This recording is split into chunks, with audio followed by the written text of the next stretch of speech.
therefore very excited to introduce Amandeep Gill. He's currently the Executive Director of the United Nations Secretary General High-Level Panel on Digital Cooperation. We also heard him early today, for those of you who were here for that session. He is a former diplomat for India with a very long and distinguished career in disarmament, arms control, national and international security. And he will share with us his view and give an overview of the international security landscape, but also reflect on one of his more recent roles was chairing a UN governmental body looking at emerging technologies in the area of lethal autonomous weapons technologies. And shortly after him, we will come back and engage in a panel discussion on issues related to what he will be speaking about now. So, great honor to welcome Amandeep Gill to the stage. Thank you, Anya.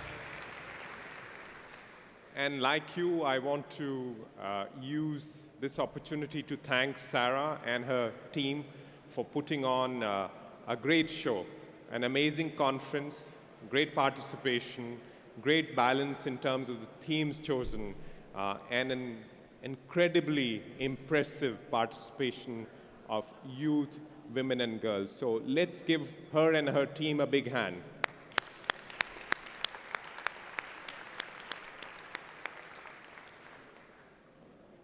The topic that's been given to me is international security. Technology and security, technology and warfare have been closely associated for as long as we've had written history. The crossbow, the horse with the stirrup, these have been some of the historic tech revolutions in warfare. And in modern times, you've had the nuclear bomb that upended strategic thinking in the middle of the 20th century. In fact, the UN Charter, which was written just before the nuclear weapons were used in Hiroshima and Nagasaki, didn't have that use case in mind. So the UN system had to scramble to deal with that tech revolution. And the story continues with long-range missiles, with cruise missiles in particular, and in the early part of the 21st century with cyber weapons. Cyber weapons introduced a new dimension to international security.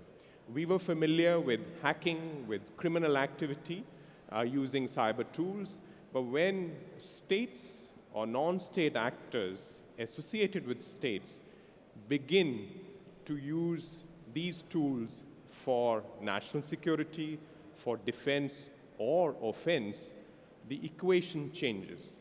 And coming with the rise of the non-state actor, this became an important concern. You would remember that in the earlier part of this period, the concern was more about what cyber warfare can do to critical infrastructure, our power plants, our banking systems, ATM machines, and so on.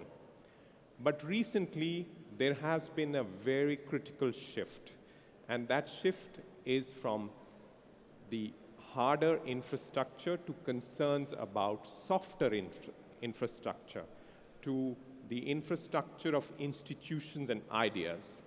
So if public opinion can be manipulated, if electoral processes can be interfered with, or if certain communities that have been marginalized in the political discourse get a megaphone through cyber technologies, that shifts the assessment of the cyber threat.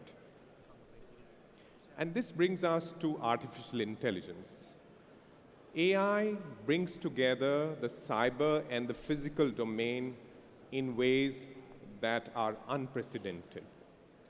So it's not only the prospect of AI being used in what Anya referred to as lethal autonomous weapon systems, but it's also the prospect of AI becoming an enabler for a number of military activities, for legitimate purposes, for national defense, also for perhaps increasing the discrimination in terms of civilian targets and military targets, but there are some risks, there are some concerns about what it means for the existing body of international norms, in particular international humanitarian law, the law of armed conflict. Can we hold machines accountable for their actions in warfare? Can we hold the humans who command these machines accountable for what these machines do? Here we faced, when we started this discussion a few years ago, we faced an important obstacle, which is the obstacle of mindsets.